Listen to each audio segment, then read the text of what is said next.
ما در آستانه جنگ جهانی سوم هستیم و شاید به زودی زمین با یک جنگ هسته‌ای ویرانگر شعله ور شود. این همان چیزی است که این روایت به آن اشاره دارد، روایتی که در واقعیت به وقوع پیوسته است. آذربایجان باید آتشی داشته باشد که هیچ چیز در برابر آن تاب مقاومت ندارد و اگر این اتفاق افتاد گلیم پاره خانه‌هایتان باشید، یعنی به خانه‌هایتان بچسبید و تا وقتی ما در خانه مانده ایم در خانه بمانید. پس هنگامی که جنبشگر ما حرکت کرد به سوی او بشتابید، حتی اگر با 4 دست و پا باشد. آذربایجان در زمان ائمه علیهم السلام به معنای تمامی مناطق شمال ایران یعنی روسیه کنونی و بسیاری از کشورهای اتحاد جماهیر شوروی بود.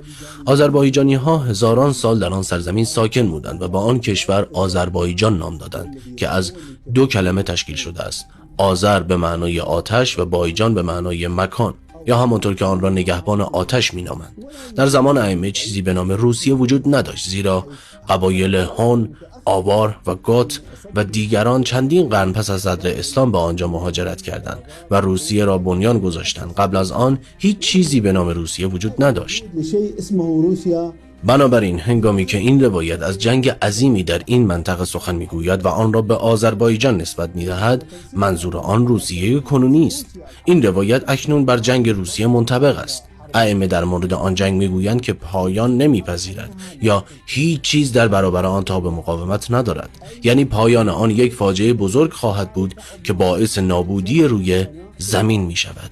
این نوع از جنگ‌های عظیم باید با سلاح‌های مرگبار یا هسته‌ای ویرانگر باشد تا بتوان آن را با این ویژگی توصیف کرد: هیچ چیز در برابر آن تاب مقاومت ندارد. همچنین در روایت دیگر امیرالمومنین علیه السلام آن را با عنوان فتنه شرقی توصیف کرده و می‌فرماید و آتشی در غرب زمین مانند هیزم خشک شعله‌ور می‌شود. به همین دلیل روایت مردم را ملزم می‌کند که به دلیل خطرات بزرگ ناشی از آن جنگ ویرانگر مانند تشعشعات و خرابی در خانه‌های خود پناه ببرند. در همین زمینه بسیاری از روایت دیگر نیز اشاره می‌کنند که باید آذوقه 1 سال را ذخیره کرد، به این معنی که شاید آلودگی‌های رادیواکتیو یا بیولوژیکی وجود داشته باشد که مانع از خروج مردم می شود. پس امام باقر علیه السلام فرمود باید قبل از قائم سالی باشد که مردم در آن گرسنه بمانند، بلکه با ترس و مرگ زیادی همراه است. این همان روایاتی است که قبلا در مورد ظهور نشانه ستون آتش یا آتش شرقی ذکر کردیم که آن هم نیاز به ذخیره غذایی 1 سال دارد. در نتیجه استفاده از سلاح‌های هسته‌ای و در نتیجه قحطی و ویرانی گسترده، این امر باعث نابودی بیشتر مردم خواهد شد. این موضوع را نیز روایات بسیار زیادی تاکید می‌کنند. برخی از آنها به طور خاص به نابودی 2/3 مردم اشاره کردند و برخی دیگر حتی به نابودی 5 نفر از هر 7 نفر اشاره کردند. توجه کنید که بسیاری از روایات بر علل نابودی تاکید دارند. طاعون سفید یعنی بیماری‌های واگیردار که شاید از آلودگی‌های رادیواکتیو و بیولوژیکی و کمبود تجهیزات پزشکی ناشی شوند، و طاعون سرخ یعنی کشتار با ابزار جنگی و ویرانگری. از امام باقر علیه السلام روایت شده است که فرمود قائم ما قیام نمی‌کند مگر پس از ترس شدید، زلزله‌ها، فتنه و بلایی که مردم را درگیر کند و طاعونی که قبل از آن رخ دهد. بنابراین این نسبت در روایات دیگر افزایش خواهد یافت تا اینکه به نابودی 9 مردم برسد. در اینجا شاید این سوال مطرح شود که چرا نسبت‌های نابودی در روایات قبلی متفاوت است؟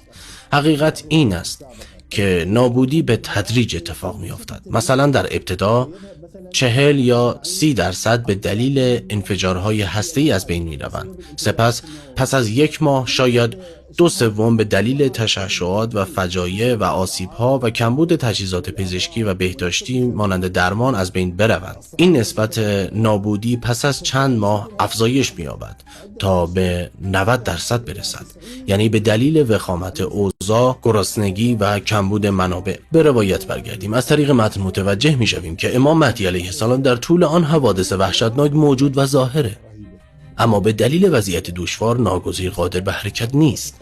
همانطور که روایت میگوید البدو ما البدنا، یعنی تا زمانی که امام مجبور به ماندن و عدم خروج است شما نیز حرکت نکنید و در خانه‌های خود بمانید. بدیهی است که در چنین شرایطی دولت به طور کامل نابود می شود و زیرساخت‌های اصلی مانند حمل و نقل، بهداشت، ارتباطات و غیره به دلیل انتشار تشعشعات و قطع راه‌های حمل و نقل و ارتباط وجود نخواهد داشت. این علاوه بر گرسنگی و شیوع بیماری‌ها و مرگ در همه جا باعث می‌شود که حرکت غیر ممکن بلکه محال باشد. بنابراین یک دوره طولانی و سخت برای بازماندگان می‌گذرد تا امکان حرکت و جنبش برای قائم علیه السلام فراهم شود. همانطور که روایت شریف میگوید، پس هنگامی که جنبشگر ما حرکت کرد به سوی او بشتابید، حتی اگر با 4 دست و پا باشد. به خدا سوگند، گویا او را میبینم که بین رکن و مقام ایستاده و مردم با او بر سر یک کتاب جدید بیعت میکنند، کتابی که بر عرب سخت خواهد بود، و گفت وای بر طاغوت‌های عرب از شری که نزدیک شده است. ولا حول ولا قوة الا بالله العلی العظیم.